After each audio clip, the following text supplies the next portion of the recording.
Peter and James and John went up on the mountain with Jesus where he was transfigured before them.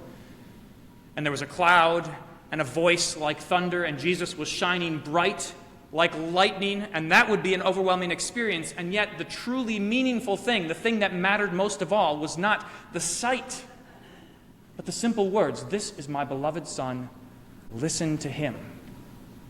And they came down the mountain, they followed Jesus to the cross, and Peter later writes to us that although he was on the mountain with Jesus, and he had that overwhelming experience, you have something better, because you have the prophetic word fulfilled. God said he would save you from your sins, and he did it, and this message is proclaimed to you even today.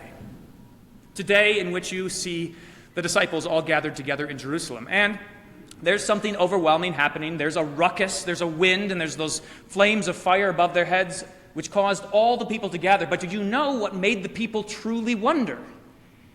It was not the overwhelming experience. It wasn't the sight and the sound. It wasn't that they were emotionally moved. What was it that made them wonder? It's that they could all hear in their own language the mighty works of God. Now that's truly the gift of tongues, being able to speak to someone in a way they can understand the mighty works of God. And then, of course, the people ask the great Lutheran question. They say, what does this mean? And Peter explains.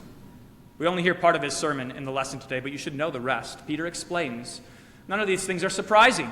God said all this would happen, because today, what is fulfilled in front of you is exactly what he promised. You took the Lord of glory, Peter says to the Jews gathered around, you took the Lord of glory in human flesh, and you crucified him. You killed the author of life, but he did not stay dead.